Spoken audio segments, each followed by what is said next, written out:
बिस्मिल्लाहिर्रहमानिर्रहीम। अस्सलामुअलैकुम। मेरे शौहर सरकारी ऑफिसर थे, इसलिए उन्हें गवर्नमेंट की तरफ से एक बहुत बड़ा घर मिला हुआ है जिसमें मैं और मेरे शौहर अकेले रहते थे। यहाँ नौकरानी ढूंढना बहुत मुश्किल काम था। फरा ने गुस्से से शौहर को धमकी दी, एक तो इस घर का सारा काम अकेले करना पड़ता है और दूसरा वो तन्हाई का शिकार हो गई है। नवीद तो सारा दिन ऑफिस में होता है और वो अकेले खाली घर में पागलों की तरह चक्कर लगाती है। नवीद ने कहा, परेशान होने की जरूरत नहीं, मैंने गांव से एक लड़की को बुलवाया है, वो घर का काम भी कर लेगी और तुम्हारे साथ रहा भी करेगी। बस कुछ दिन इंतजार कर लो, तुम्हारे सारे मसले हल हो जाएंगे। इतनी जल्दी बदगुमान ना हो जाया करो, अब चुटकी बजाकर थोड़ा कोई मसले का हल निकल सकता है। नवीद उसे हर रोज एक ही बात समझाते समझाते तंग आ गए थे और वो हर रोज ही रोना धोना लेकर बैठ जाती। नवीद 1000 बार उसे समझा चुका था कि फुल टाइम मुलाजमा रखने के लिए बहुत कुछ देखना पड़ता है। शौहर की बात सुनकर फरा मुतमईन हो गई थी। कुछ देर बाद नवीद घर आया तो उसके साथ एक 18 साल की लड़की थी। शौहर के साथ कम उम्र और खूबसूरत लड़की को देखकर फरा गुस्से से लाल पीली हो गई। इससे पहले कि वो नवीद को कुछ कहती, नवीद खुद ही उसे तफसीलात बताने लगा। इसका नाम रानी है, ये आज से सारे घर के काम किया करेगी, तुम इसे सारे काम समझा दो। वैसे तो ये दिन भर तुम्हारे साथ रहेगी, लेकिन फिर भी इसको रहने के लिए सर्वेंट क्वार्टर का एक कमरा दे दे ताकि ये अपना सामान वहाँ रख ले और रात को वहीं सो जाया करे। अच्छा ठीक है, आप कमरे में जाएं, मैं रानी को पहले उसका कमरा दिखा दूं, फिर इसे चाय बनवाऊंगी। ये कहकर वो रानी को लेकर चली गई। तुम सोच भी नहीं सकते आज मैं कितनी खुश हूँ। रानी के आने से मैं खुद को हल्का फुल्का महसूस कर रही हूँ। अगर रानी ना आती तो मैंने घर के काम करते करते एक दिन अल्लाह के पास पहुँच जाना था। फरा की बात सुनकर नवीद ने हंसते हुए कहा, ये तो अच्छी बात है, मुझे दूसरी शादी करने का मौका मिल जाता। नवीद की बात सुनकर फरा ने गुस्से से उसे देखा तो नवीद खामोश हो गया। ये पहली बार नहीं था, नवीद अक्सर ऐसा मजाक कर लिया करते थे और फरा हमेशा उससे गुस्सा किया करती थी। अरे यार, तुम तो जानती हो मैं मजाक कर रहा हूँ, फिर भी इस कदर सीरियस हो जाती हो। अब इस घर में कोई और तो है नहीं जिसके साथ मैं छेड़छाड़ करूँ, और वैसे भी तुम बहुत अच्छी तरह जानती हो मैं तुमसे कितनी मोहब्बत करता हूँ। तुम्हारे अलावा किसी की तरफ नजर भर कर भी नहीं देखता। असल में तो औरतें शकी होती हैं, वो मर्दों पर इतना शक करती हैं कि वो शक हकीकत का रूप धार कर उनके सामने आ जाता है। मर्द की दूसरी शादी के पीछे उसकी पहली बीवी का ही हाथ होता है। नवीद की बातें सुनकर फरा उसे घूरने लगी।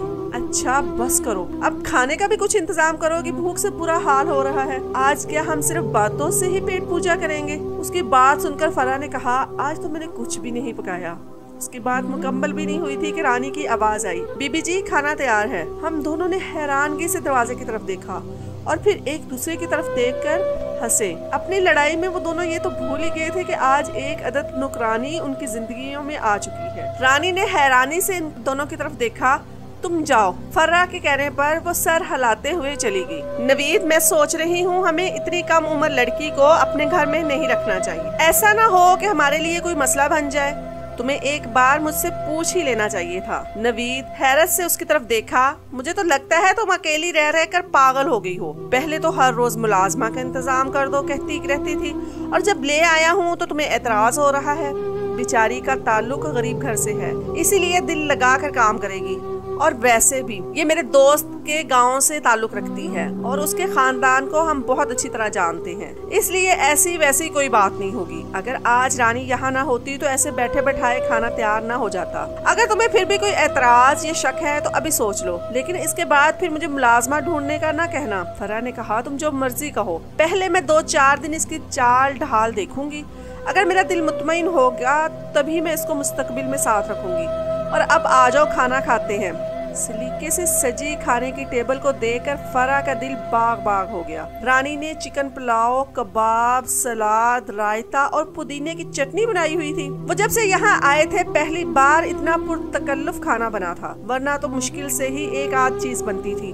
और रानी की सबसे अच्छी बात उसे ये लगी कि उसने जरा भी तंग नहीं किया। पहले ही दिन किचन जाकर बगैर कहे सब कुछ संभाल लिया। वाह रानी, तुमने तो कमाल कर दिया, दिल जीत लिया है मेरा।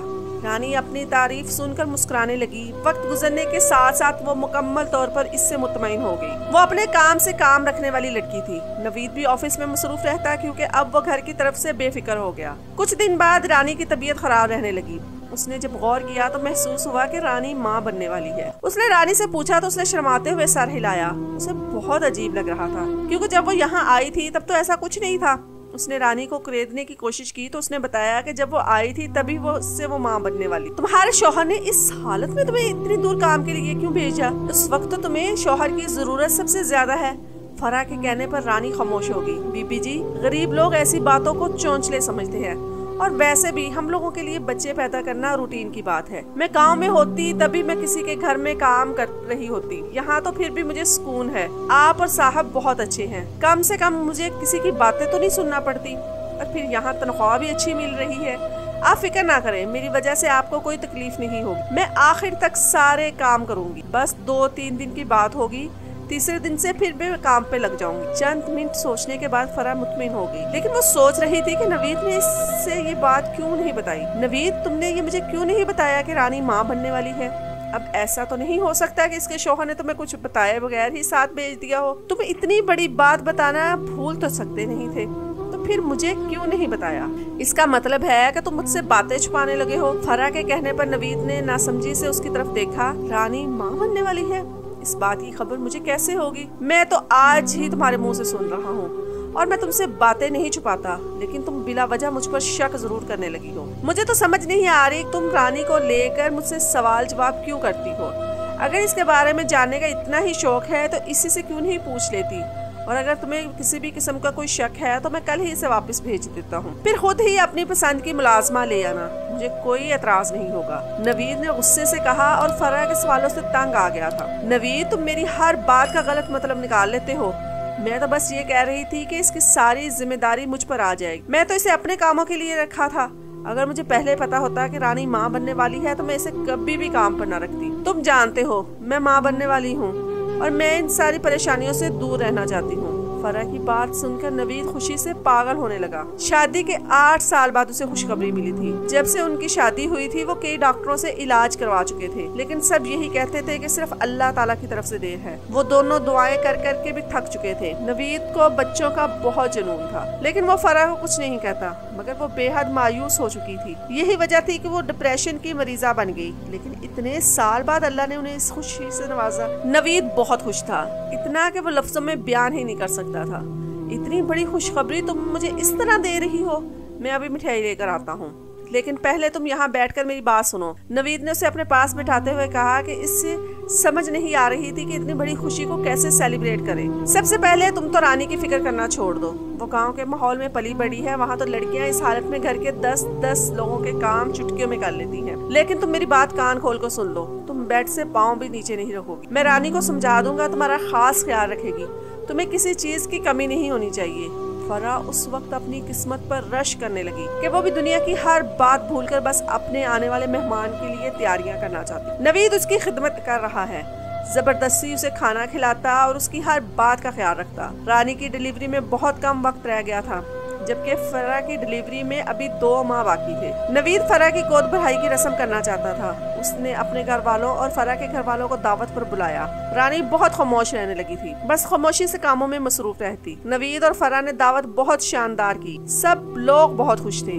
खाना खाने के बाद सब लोग बातें कर रहे थे कि अचानक कुछ ऐसा हो गया जिसने सारे माहौल को शौक में बदल दिया। रानी सबको चाय दे रही थी कि अचानक उसका पांव टेबल में उलझा और वो गिरकर बेहोश हो गई। नवीद इसे अस्पताल लेकर भाग गया। नवीद को गए काफी देर हो गई थी। इन सब ने वापस जाना था, जाना भी जरूरी था।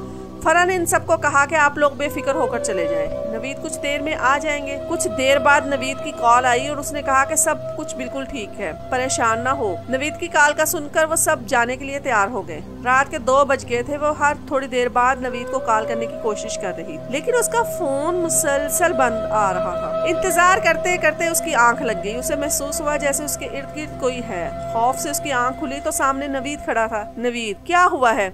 इतनी देर क्यों लगा दी तुमने? रानी ठीक है ना? कहा है मैं उससे मिलकर आती हूँ। ऐसा ना हो कि उसे किसी चीज की जरूरत हो। अचानक से नवीद ने उसे कहा कि रानी मर गई है। ये तुम क्या कह रहे हो? रानी कैसे मर सकती है और उसका बच्चा कहाँ है? फरा को यकीन नहीं आ रहा था। उसका बच्चा पेट में ही मर गया था। रानी के सर पर गहरी चोट लगी थी जिसकी वजह से वो मौके पर ही दम तोड़ गई। फरा, मैंने इसे दफना दिया है।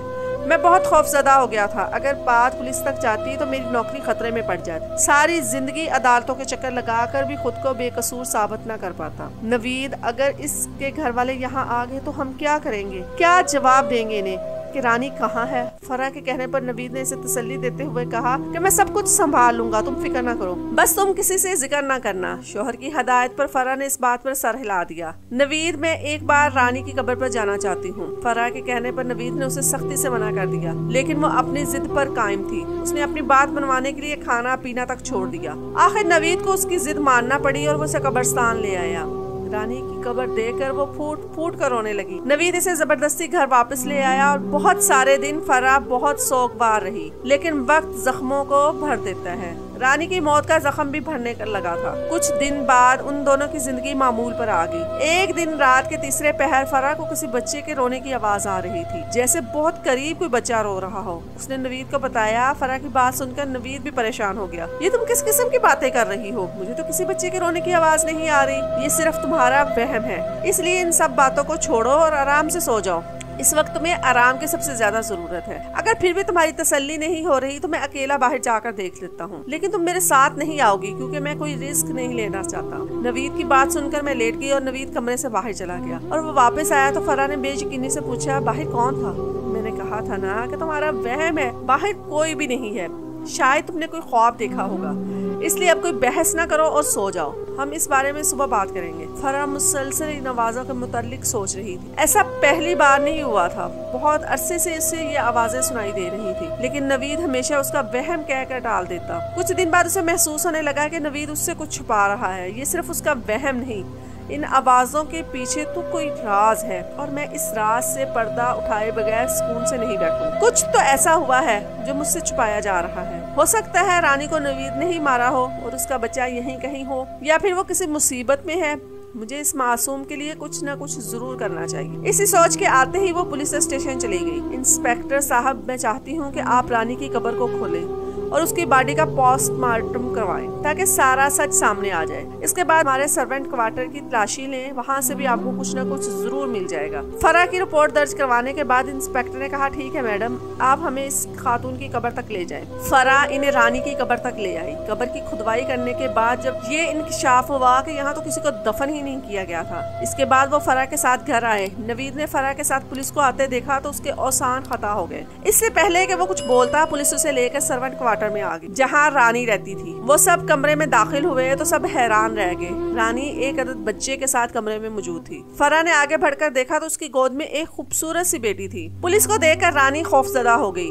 मैंने कुछ नहीं किया और ये जो कुछ भी हुआ है सब कुछ साहब की मर्जी से हुआ है। मैं तो बस इनके हुक्म की गुलाम थी, इसीलिए जो कुछ भी उन्होंने कहा बगैर कुछ सवालों जवाब किए मैंने कर दिया।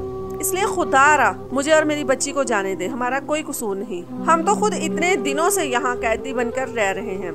ये कहकर रानी फूट फूट कर रोने लगी। फरा ने आगे बढ़कर उसे गले से लगाया और खामोश करवाने लगी। नवीद साहब, अब आप ये फैसला करें कि यहाँ सब कुछ बताएंगे या फिर थाने में। नवीद खौफजदा हो गया। मैंने किसी के साथ कुछ गलत नहीं किया, बस कुछ हालात ऐसे हो गए थे कि मुझे ये सब कुछ करना पड़ा। मैंने रानी को जबरदस्ती यहाँ नहीं रखा और ना ही इसके साथ कुछ जबरदस्ती की है। ये मेरी बीवी है और उसकी गोद में जो बच्ची है वो मेरी बेटी है। नवीद की बात सुनकर फरा ने बेयकीनी से उसकी तरफ देखा और फिर रानी की तरफ देखने लगी। रानी ने शर्मिंदगी से नजरें झुका ली। मेरे घर औलाद की खुशी नहीं थी और मैं जानता था कि फरा मुझे दूसरी शादी करने की इजाजत कभी नहीं देगी, इसलिए मैंने शादी कर ली और इस मुलाजमा बनाकर अपने घर ले आया। लेकिन फिर जब मुझे फरा के माँ बनने की खबर मिली तो मुझे अपनी जल्दबाजी पर अफसोस होने लगा। मैं रानी को भी धोखा नहीं देना चाहता था, लेकिन जब से फरा माँ बनने वाली थी रानी इससे मुकाबला करने लगी। वो हर वक्त मुझे एक ही धमकी दे रही थी कि मैं फरा को सब कुछ बता दूंगी। और फिर जब मुझे पता चला कि रानी के हाँ बेटी और फरा के हाँ बेटे की पैदाइश होगी तो मैंने नए सिरे से अपनी जल्दबाजी पर पछताने लगा।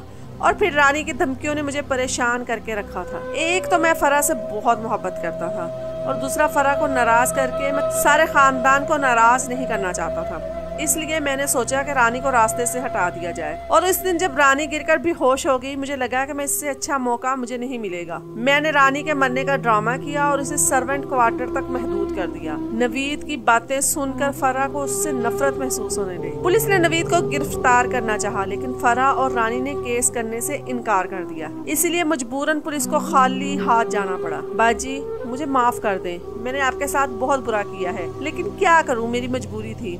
मेरा नशेई बाप मुझे बेच रहा था और साहब को औलाद चाहिए थी, इसलिए मैंने अपनी इज्जत बचाने के लिए साहब से शादी कर ली। मैं दारुल मान जा रही हूँ क्योंकि मैं यहाँ रहकर आपके सामना करने की हिम्मत नहीं रखती। रानी अपनी बेटी को उठाकर जाने लगी तो फरा ने नवीद की तरफ देखा और उसके तासुरात देखने लगी कि वो रानी के जाने से मुतमईन है।